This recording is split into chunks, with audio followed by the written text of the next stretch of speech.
Great guest to tell it. She's a writer and an activist. Her work has appeared in CNN, USA Today, Teen Vogue, which is a really great magazine, Huffington Post, and her best-selling self-published book of poetry, Stuff I've Been Feeling Lately, was a finalist for the 2016 Goodreads Choice Awards and will be traditionally published by Andrews McMeel Publishing in April. She was featured on a really interesting episode of New Jersey TV's Here's the Story, which I watched. Her collection of essays, Heroin is the Worst Thing to Ever Happen to Me, is out now. We're very excited to have you, Alicia Cook. Thanks so much for calling in today. Thanks for inviting me. Yeah. Man, your story is unfortunately too common to some extent. Everybody has their own personal journey, but tell us about your life and what happened to your cousin. Okay. I was about probably 18 or 19 years old when my family discovered my cousin Jessica was addicted to heroin. It was about 18 months of my aunt and uncle trying to save their daughter, and unfortunately, recovery was not Jessica's fate, and she overdosed when she was just 19 years old in September of 2006. So we just passed the 10-year mark, and in a week will be her 30th birthday. So I was one of the last people to speak to Jessica while she was in active addiction right before she went to rehab and then passed away 6 weeks later. And she was also artistic, also loved to write. We had a lot in common. We were very close. And she looked right at me and said, if I don't make it out of this, I want you to write about it. This all can't be for nothing. And it sounds like it came out of a Lifetime movie, but that happened because we were both artistic and we both expressed ourselves that way. I felt that, I guess for her, that was a natural thing to ask of me. And I was 20 years old, and I said, get out of here. You're going to be fine. This is nothing. We're going to get past this. And unfortunately, she didn't. And then the last couple of years now, I've just been holding up my end of our promise. You've been writing about it. You've been talking about it, speaking about it, doing interviews about it, and trying to create. What do you think you've achieved, and other people, including your uncle, who has been giving speeches, at a local school or elsewhere, about his daughter, your cousin, who died? What are you trying to do? Create awareness? It started as simple as that. I was just so sick of looking at the news or the headlines and seeing this just hatred towards people battling addiction, just almost like let them extinguish themselves. This was their choice. So I wanted to, especially 10 years ago, now the veil of shame has definitely been lifted. Although it's still there, right? Oh, absolutely. It's still there, and it will always be there. I was just speaking the other day that in 1956, alcoholism was declared a disease, and there are still people 61 years later that just don't want to believe it and don't want to hear it.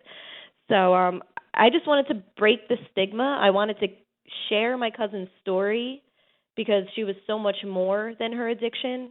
She was using and gone within 18 months, but she had 19 years of just being this really cool person that I wanted to kind of share with people. And that was my first thing. But then as my writing caught on and I was being invited to different panels and this and that, and I've really educated myself on the disease of addiction, I've set maybe more lofty goals, changes in, reforms in certain things, because we need a multi-pronged approach. So I started speaking at schools to kind of push the prevention model back, a true prevention model, not dare, and things like that. And I work with politicians. If you watch the documentary, you saw me with Congressman Tom MacArthur. He's a co-chair now of a bipartisan heroin task force in Washington. So I kind of have my hand now in multiple goals. I think the problem, though, is that the sad thing seems to be that it's been 10 years since your cousin, who sounds like she was like a sister to you, died. And I think it's probably fair to say in most parts of the country, it's gotten worse. We haven't seen the tide turn on the opiate epidemic. We've talked about it a lot of times here because I think it is an epidemic. It's ravaged communities and states and their budgets, if you want to get impersonal and insensitive. There's so much money that gets spent, and we can talk about how that money could get spent. But it's gotten worse since you lost your cousin, hasn't it? It 100% has gotten worse. It it hasn't slowed down. I'm from New Jersey, and New Jersey is we're 3 times the national rate of heroin overdoses. We're 3 times the national average. We saw a 700% rise, and that number sounds crazy, but that's the number. And in New Jersey now, overdose deaths is the number one cause of accidental death. It eclipses homicide, suicide, car accidents. In Camden and Atlantic counties, which is more south in New Jersey, heroin kills more people than the flu and pneumonia combined, according to the CDC. So it's just, you call it an epidemic, everyone calls it an epidemic. It's a national health crisis, but I've started referring to it as a plague because my generation specifically, we're extinguishing ourselves, and families around the country are in this collective grief that you hardly ever bounce back from, especially as a parent. Right. So I've just channeled my grief into my part in the fight against opiates. I think one of the biggest concerns right now about it is that so many families and people, addicts, have been helped by the increased coverage that has come as a part of the Affordable Care Act, Obamacare. And I've heard anecdotally a lot of families say, this health insurance certainly saved my family member or my life, but more importantly, and we've heard of this, it saved our livelihood, our savings, because people don't have to spend their entire savings, sell their homes to be able to afford a rehab that, by the way, may or may not work. So the idea of having insurance for an addict and or his or her family is really integral to help fight this disease, and I would argue saves a lot more money than you spend. What do you think about just the idea of having insurance coverage if you're an addict or a family member? Because even if you're doing well, as you're upper middle class, that's expensive. That's an expensive addiction. Is a chronic illness. Yes, I recently saw a bill from someone whose daughter went to rehab, an extended stay, but not too long, maybe 40 or 50 days, and it was over $100,000. And if insurance didn't cover that, that would have been out of pocket, no matter what your socioeconomic status is. I am pro individual health health insurances, putting that into their plans, whether premiums go up or not. And I know, there might be scoffing, but Chris Christie, for example, signed a legislation that mandates insurance coverage for up to 6 weeks. Up to 6 months of substance abuse treatment.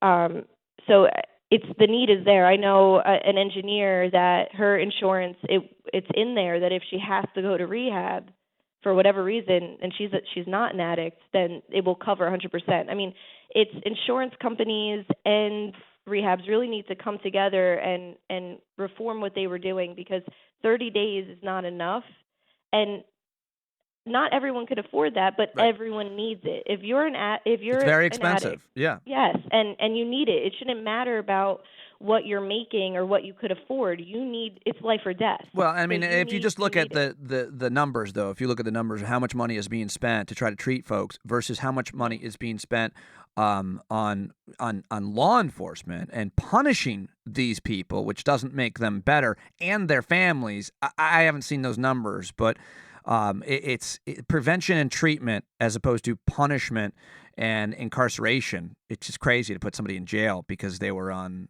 heroin or opiates, and not to mention what we talked about last week with these pill mills and so on. But let me ask you about your generation. You're what, like 30 years old? What is going on with your generation? Why are people even trying heroin? Because they're already addicted to pills and they can't afford it anymore. Right, and we hear that trend, and that's about 80% of heroin addicts started on some other kind of opiate. So I guess the better question is, how did they get addicted to pills? Were they their parents? Were they theirs? The painkillers, the opiates. That's really spread out, just given my research, but also being that age and being around people that would just pop pills just because. It's experimentation, but it's also sports injuries, wisdom teeth. When I got my 4 wisdom teeth pulled out, I was prescribed Vicodin. I didn't take it, and people were begging me to sell it to them.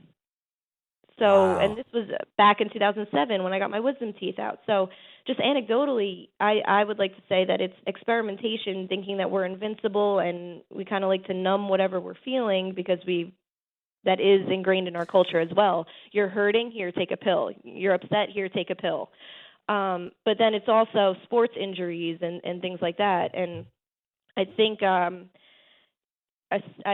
CDC, I don't always like to speak in statistics, but they're jarring. The CDC showed that users of prescription drugs are 40 times more likely to end up using heroin, because I can't eventually afford $20, $40, $60 a pill, but I can afford $4 to $6 for a bag of heroin. There it is. That's how it works, and we can talk about why they need it and what it does for them. But I wanted to ask you, Alicia Cook, just about the prevention methods that you think work. Your uncle, who is, of course, your cousin's father, who you lost to heroin. He lost his daughter, your uncle and aunt. They lost their daughter. You lost your cousin. Mm-hmm. And he has gone in for 10 years and given this speech. And I guess, according to this documentary, he asked you to come join him. He doesn't know if he's going to be giving it more. Do you think that those kind of scared, straight speeches are effective? They worked on me. It really worked on me when I was a young person. But when you tell young people, don't pop pills, it can lead to this. When you warn them and open up the world and, in a way, steal their innocence by telling them what exactly happened, do you think it's effective? I think it depends on the individual. And my uncle and I speak sometimes to 300 kids at a time. Don't try a pill. When I'm told that, especially at a younger age, Yeah. It was common sense to me. Of course I won't try pills. Why would I try pills? But if I have that drug-seeking behavior already in me, or signs of mental illness, I might look to self-medicate or experiment. If I was prone to giving into peer pressure as a child, I might have given. Could be any number of I reasons. might have. Yes, for any number of reasons. Do I think yelling at them, just say no, don't do this, or you'll die, will work? Not anymore. I don't think that'll work anymore, especially on future generations or even mine, because we're already in this mess. I'm talking to high school kids where I know, whether they raise their hand or not, they're directly affected one way or another already. So they already know everything I'm saying already, or they're the user themselves, and they're already in the throes of it. And I just hope that they get help. My uncle speaks to Jess's old high school and the surrounding area, I think more so to be for catharsis, to get her story out. He doesn't want people to forget her. I speak about Jess, of course, but I also add an educational prevention component to my speeches, because I want them to walk away with something that they might not have previously known, maybe that they could take home to mom and dad if mom and dad aren't sitting next to them at the moment. We have to move back to a prevention model, but we can't do that with my generation because we're already in it. I'm trying to almost help the generations coming up that are still young and not in this yet. And is there a policy that you're advocating for at the state, local, or federal level that you think would make a huge difference, whether it be a funding source or regulation or anything else? I think that there needs to be funding for a true, proven model of prevention in schools. I don't want the health teacher who is also the PE teacher reading from a textbook. It's not the same as having an expert on the subject of addiction come into the school and run a workshop or something like that. And I speak to children now as young as 12 years old, because once they're in high school, sometimes they're out of reach already. It's really important work that you're doing and that you've dedicated the last 10 years of your life to. Do you think you'll continue doing it, Alicia? It sounds like but I almost feel bad. It's like your cousin, said make sure that you write about this, talk about this. But is this something that you think you'll be advocating for the rest of your life? Will you start covering other issues? You're a great writer and obviously a really bright young woman. Thank you. I will keep writing about this, and obviously this has morphed into something that I did not think my writing was going to, quote unquote, take off as it has on the heroin epidemic. That was never my intention. But now that I have this platform and I was blessed with this skill, I'm going to keep using my words and my knowledge to try to help families, because we are the collateral damage in this. And I will continue to write about it until there's not a need anymore. And if there isn't a need anymore, then I'm going to celebrate, because that would be wonderful news. Well, we'll be there with you if that celebration ever occurs. But right now, we just got to turn the tide of, as you're calling it, a plague, and do the best that we can. And you're doing more than your part. Alicia, it's fascinating to see someone like yourself out there doing such important work. You could probably do a whole